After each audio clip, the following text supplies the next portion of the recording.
Hello everyone, welcome to another beer review. Now we're still doing Liverpool's original brewery, Higsons, and we're on a brown ale this time, But if you haven't seen the first beer we did in this kind of mini series, it was a bitter ale that, the predominant flavour was kind of grain and bran flakes, dry bran flakes was the main kind of flavour. Very light in the malt, very light everywhere else, and a very kind of strange aftertaste after you swallow, so not the best. But this is a brown ale, it's 3.4%, so it really is pushing the boat out. Higsons brown ale, a classic northern brown ale, dark in colour and low in bitterness. The malt and nutty flavours are to the fore, with a slight clove and lightly bitter finish from the first Gold and Golding's British hops. A very drinkable brown ale. Colour is 45 EBC, which is the European kind of colour chart, and IBU is 15. Now the IBU for the bitter ale was 30, so this as well, and it wasn't that much of a bitter, even more of a kind of bitter aftertaste after you swallowed. And if you're not sure, Higsons is based out of Liverpool. I think they've also got a place, I don't know if it's distribution, but they've got a place over in Belfast as well. But Higsons is like Liverpool's original brewery. So this is out of I think it's home bargains or something like that. I think they're roughly about £1.49.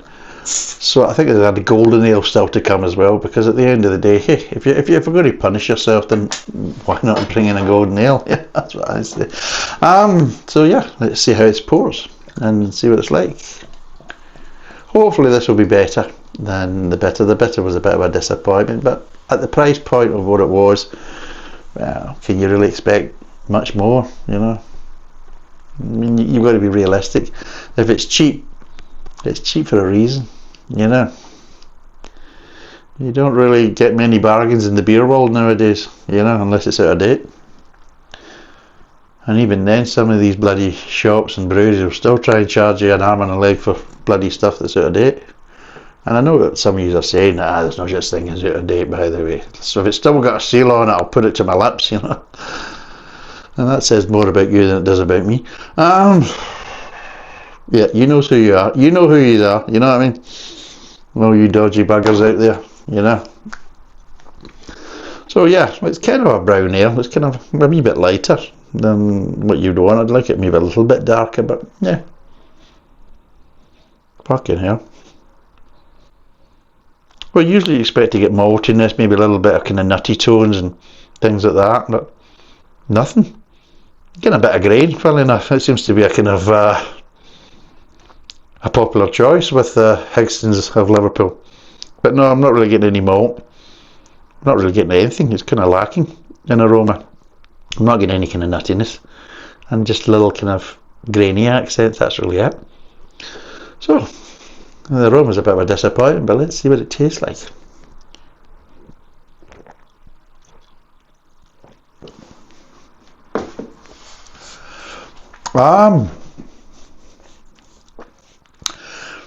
Yeah, there is a nuttiness there. Not the type of nuttiness I'm getting from. Just the way the hops are coming in and that kind of nuttiness that you're getting at the back end. It's giving me fucking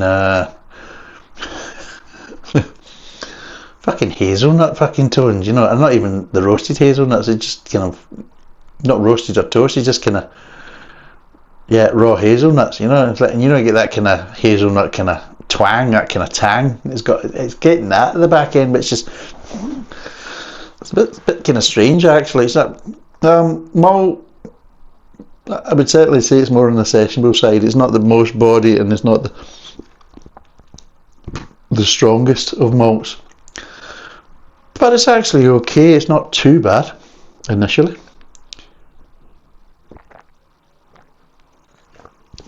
Slight pepperiness to the back end. But what I would say right now, there's a slightly better balance to this beer, and it tastes better than the bitter, which straight away is a good thing, because the bitter ale was below average, whereas this has got a little bit more to it, and it just has a slight more balance to the flavours. I'm not saying there's a huge amount of flavours, but the flavours are there seem to work better together. and they're not being overpowered by one kind of dominant flavour that you were getting in the bitter ale. So yeah.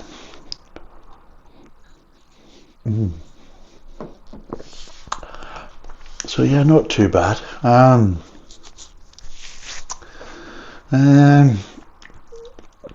But on the good side is the wife is now back. So the good thing is the wife being back, I can, like I said before, I'm going to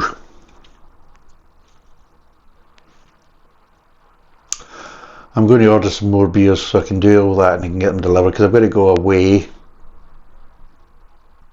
next week and do some bits and bobs away down in England and Devon and all this type of stuff.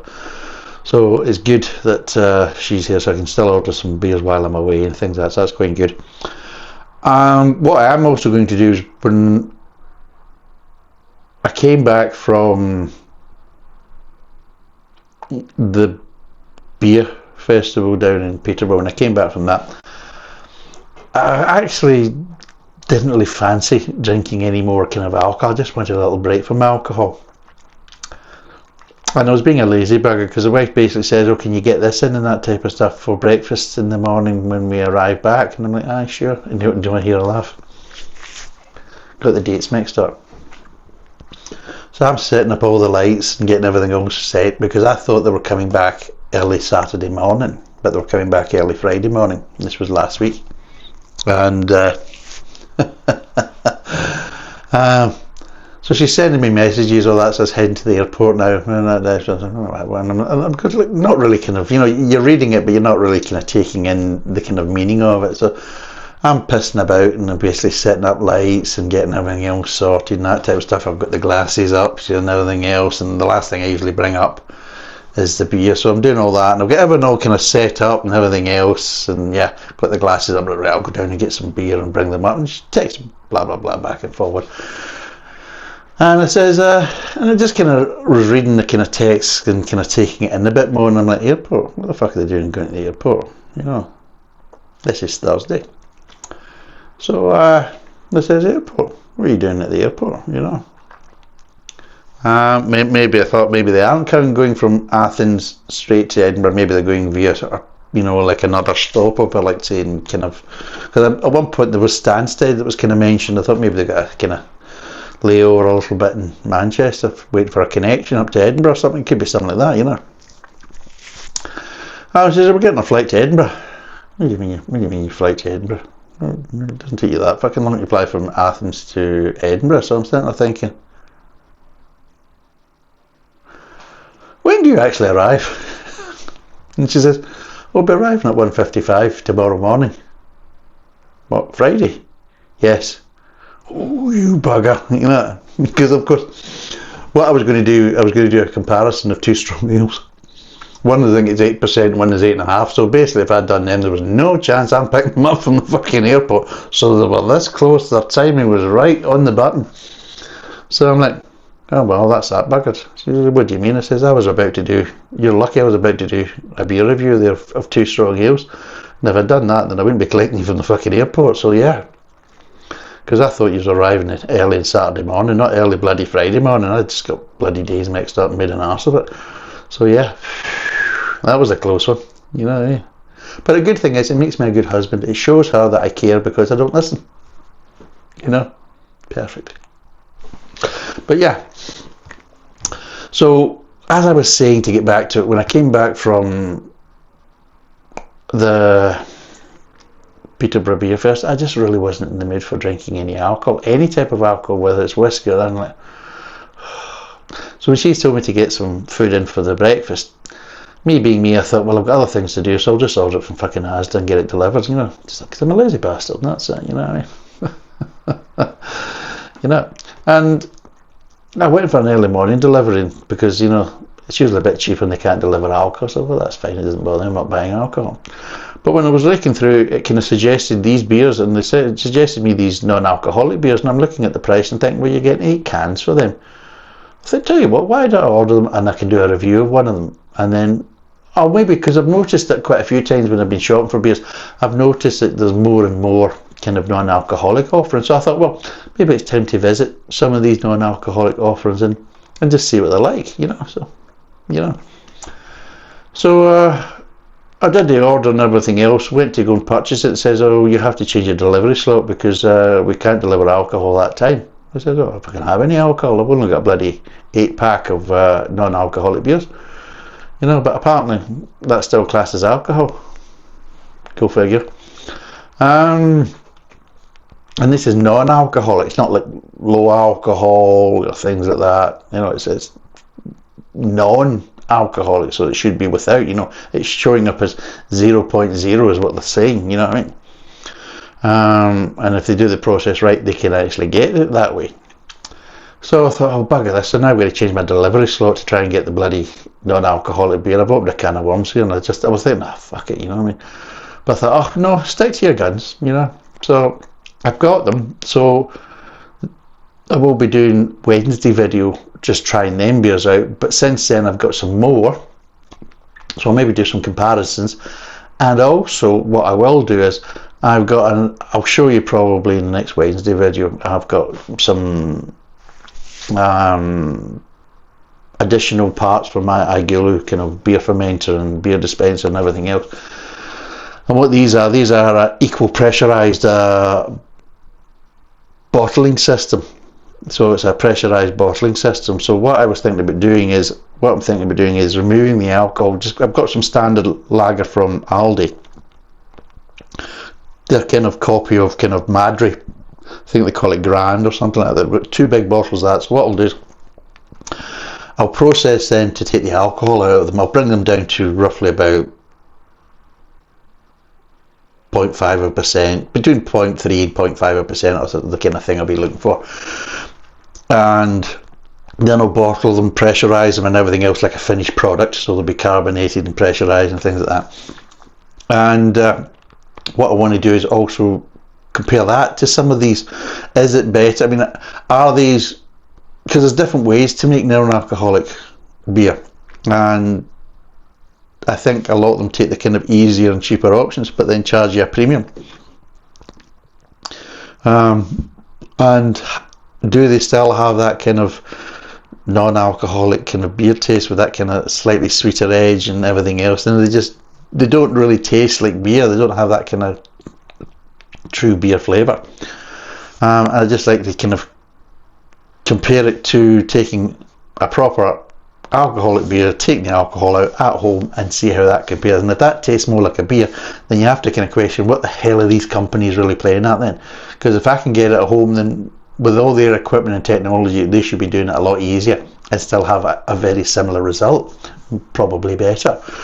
But yeah, if it's still that kind of Klaus Haller caliber kind of flavourings, then I'm going to be questioning what the hell's going on. So that could be an interesting one, but I'll give you more when I do the next Wednesday video and kind of elaborate and give more kind of details. So plus it was going to take a bit of work to do that as well, so that's something a bit interesting.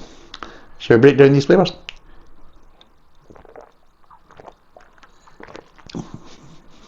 It starts off a bit lighter on the malt. Again, you get more of a syrup rather than a distinct kind of caramel or toffee. Maybe a little bit of toffee, maybe. And getting a bit of grain and a bit of sweetness. And it's not too bad. And it seems to be more balanced because all the kind of flavours seem to be in a kind of similar intensity and kind of work off each other. We go on to the mid-tongue. And yeah, everyone seems to be fine there. It's kind of a continuation. Not the best body in the world, especially in the mid-tongue, but it's okay. And if you treat it as a sessionable beer, then it's fine. It's not a rich beer in any way, shape or form. It is on the lighter side, but if you do want to kind of glug away at them and you treat it as more of a session ale, then yeah, it's absolutely fine for that, because it doesn't offer that much resistance anyway, so it kind of works. Round about the middle of the mid-tongue, that's when you start getting ever so slight kind of nutty tones, and you just get little hints of hazelnut, which kind of initially gave you a little bit more when I first had my first couple of sets, but I'm a bit more acclimatized to it, so it's not as invasive as what it was initially. So it's going to die down to being just more of a kind of a calmer kind of hazelnut kind of nutty flavour, so it's actually not too bad. But I think the hops are playing a bit in that, so let's be totally honest, I think the hops are slightly giving it more of that kind of hazelnut kind of tang to it. A little bit of bitterness at the back end there, just a little bit as it's kind of transferring between the back of the mouth, or back of the mid tongue to the back of the mouth. Just a little bit of kind of bitterness there, not too much. But again, it just makes that a little bit more interesting, and then the flavours kind of dissipate fairly quickly, and it's quite a unoffensive kind of clean finish, and overall, it's actually not a bad beer.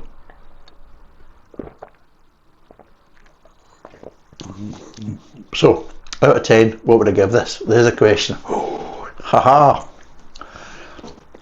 It's actually not bad. And for the price of it and everything else, so I would normally with it, I'd probably say, yeah, it's a bit of kind of an average beer, maybe slightly below average, so I'd probably maybe give it a 5. But it's also fairly cheap as well, and it's definitely not the worst beer in the world. It's actually not bad, and it's fairly drinkable. I mean, with this one, I could have maybe 2 or 3 of them, I wouldn't say quite happily, but quite easily. It'd be alright. If I'm in good company, then yeah, I could have a night on that stuff. And it'd be fine. I'm not going to say it's wonderful, but with good company, that beer would be fine, let's be totally honest. So that, and with the price of it, I'm going to give it a 5.5. I'm not saying it's wonderful, but I'd say with the price, that's kind of slightly maybe, for the price I expected this to be kind of similar to the bitter ale, and maybe a similar kind of disappointment and below average. I think the bitter ale, I think it got 4.5, and I was being generous. It should maybe got a 4, but I gave it 4.5 because it was on the cheaper side anyway. So this is on the cheaper side, so I'm giving it the same, a little kind of half markup because it is on the cheaper side, but it's actually quite drinkable, and yeah, it's actually not bad. Better than your macro lagers and all this kind of stuff. So yes, and a lot better than your, I would say it's a nicer drink than if you would look at Hobgoblin and things like that, you know. And yeah, I would probably say it's nicer than Marsden's Pedigree, especially if it's out of fucking keg, you know, pressurised keg rather than a bloody cask, because I've noticed that popping up quite a lot in pubs and like your dirty bugger, so he's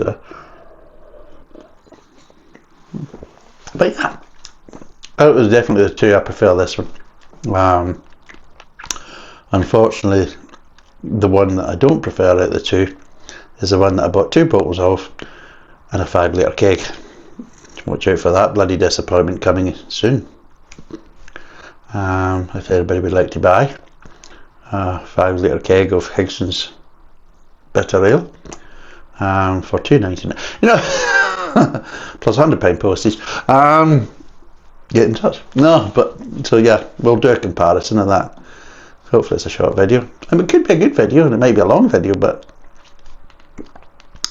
I could be pouring the rest of the keg down the toilet if it turns out to be a disappointment.